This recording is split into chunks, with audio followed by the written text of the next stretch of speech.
In the vast and often opaque arena of international defense alliances, where trillions of dollars circulate to arm nations against ever-evolving threats, a corruption scandal of staggering proportions unfolded in 2025 within NATO, the North Atlantic Treaty Organization that binds 32 countries in a pact of mutual protection. This wasn't just a tale of petty theft or minor embezzlement. It involved the systematic rigging of multi-million-dollar contracts for critical military supplies, from drones buzzing over battlefields to ammunition stockpiles fueling ongoing conflicts like the war in Ukraine. At the center stood the NATO Support and Procurement Agency, or NSPA, a Luxembourg-based entity tasked with acting as the alliance's shopping cart, pooling member nations' funds to negotiate bulk deals on everything from fighter jet parts to fuel tankers, all on a supposed no-profit basis to maximize efficiency and savings for taxpayers across Europe and North America. Established in 1958 and revamped in 2012, the NSPA handles an annual budget exceeding 5 billion euros, a figure that ballooned dramatically after Russia's 2022 invasion of Ukraine, as NATO allies ramped up spending to meet the 2% of GDP defense target, pushing collective expenditures to a record $1.3 trillion in 2024 alone. But beneath this facade of streamlined procurement lurked a web of greed, where insiders allegedly turned these vital operations into a personal ATM, siphoning off funds through clever schemes that exploited the very secrecy meant to protect sensitive military dealings. The scandal first cracked open in the spring of 2025, triggered by internal red flags at the NSPA itself. Agency leaders, including head Stacey Cummings, had launched a joint task force earlier that year to probe whispers of irregularities in contract awards.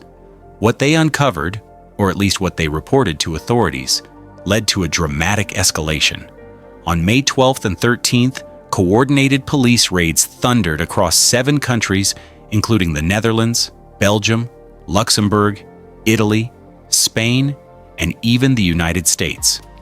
Eurojust, the European Union's judicial cooperation agency, orchestrated the operation, which saw searches of homes, offices, and businesses, resulting in the arrest of 5 suspects. Among them were current and former NSPA staffers, a retired Dutch Ministry of Defense official, and contractors with deep ties to the defense industry. In Belgium, 2 individuals were detained, while 3 more faced cuffs in the Netherlands. Prosecutors painted a picture of a sophisticated criminal network that had infiltrated the heart of NATO's logistics, focusing on high-value deals for drones, ammunition, and fuel supplies. 1 suspect remained in custody in Belgium, underscoring the gravity of the charges, which included bribery, money laundering, and fraud. NATO Secretary General Mark Rutte, the former Dutch Prime Minister who took the helm in 2024, swiftly addressed the media, insisting that the alliance had zero tolerance for fraud or corruption and had proactively tipped off national authorities after its own audits revealed anomalies. Rutte emphasized that the NSPA's role in supporting Ukraine's defense, procuring billions in aid, made transparency non-negotiable, yet the revelations suggested otherwise. To understand the fraud methods at play, let's peel back the layers of how these schemes operated, methods that were as insidious as they were profitable. The primary tactic was the leaking of confidential bidding information, where NSPA insiders allegedly shared sensitive details about competitors' proposals with favored contractors. This allowed the chosen companies to undercut rivals just enough to win while inflating overall costs to create a slush fund for kickbacks. For instance, in fuel supply contracts, envelopes stuffed with cash, sometimes tens of thousands of euros, were reportedly exchanged in discreet meetings, rewarding officials for steering deals toward specific suppliers. Collusion was another cornerstone. Contractors would coordinate behind the scenes to divide up bids, ensuring no real competition while driving up prices.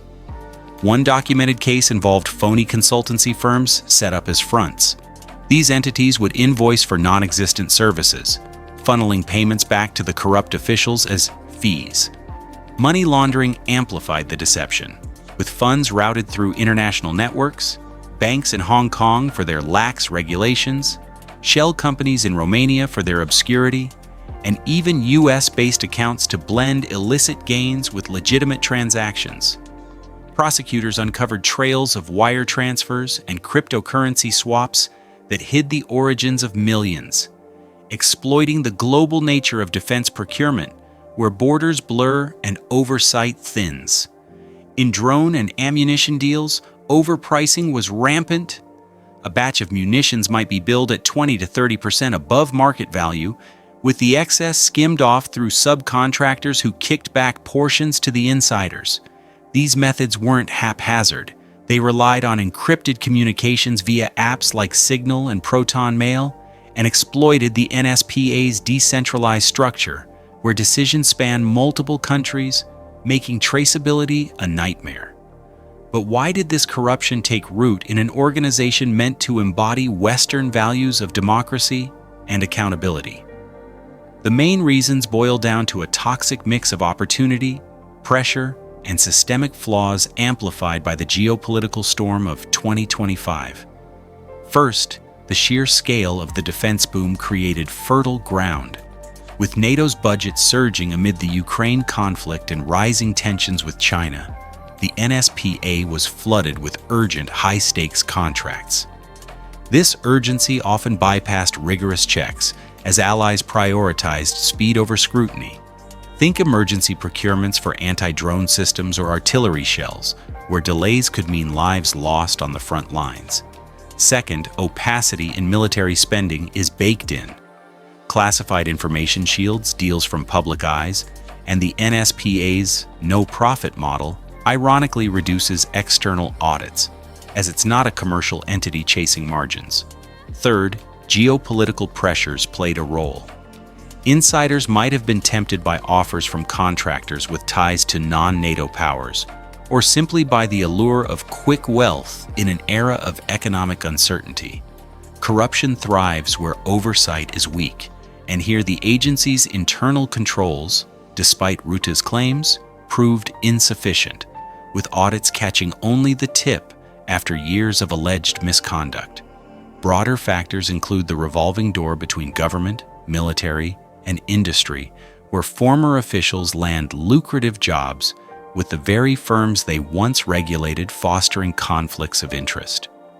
Finally, the human element, greed, ambition, and a sense of impunity in a high-pressure environment where billions flow freely, especially as global conflicts like Ukraine's war highlighted the NSPA's pivotal role, turning it into a pressure cooker of temptation. As the investigations gained momentum through the summer, a shocking twist emerged in July 2025 that sent ripples through diplomatic circles. The U.S. administration, under President Donald Trump, who had returned to office after a contentious 2024 election, abruptly withdrew from key aspects of the probes, effectively allowing several top suspects to evade full accountability. Sources close to the matter speculated on the reasons, perhaps to prevent further strain on NATO unity at a time when Trump was pushing allies to boost spending, or to shield American defense firms implicated in the periphery of the schemes. Trump's vocal skepticism of multilateral institutions, echoed in his America First rhetoric, might have influenced the decision, viewing the scandal as a European mess, not worth U.S. resources. While European authorities pressed on, with ongoing cases in Belgium and the Netherlands, and Romania's anti-corruption directorate digging into local links, the U.S. pullout raised accusations of selective justice. 2 suspects lingered in jail, but others walked free, their assets frozen but their freedom intact. This move not only frustrated prosecutors, but also amplified concerns about geopolitical interference, where alliance politics trumped the pursuit of truth. The fallout from this scandal extends far beyond the arrested few. eroding trust in NATO at a precarious moment. Taxpayers in member states, from the US to tiny Luxembourg, bear the brunt, as inflated contracts mean wasted billions that could fund schools, healthcare, or even more effective defenses.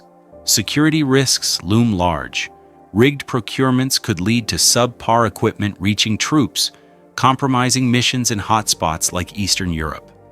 The affair has sparked calls for reform, with experts urging independent external audits, blockchain tracking for contracts, and stricter whistleblower protections. NATO has since beefed up its anti-fraud measures, including a revamped code of conduct and AI-driven anomaly detection in bids. Yet, the scandal serves as a stark reminder of the vulnerabilities in the defense industry boom, where corruption isn't just a financial drain, but a threat to the alliance's credibility. As nations pour more money into arms amid global uncertainties, the need for vigilance is paramount. Without it, the guardians of peace risk becoming pawns in their own game of shadows,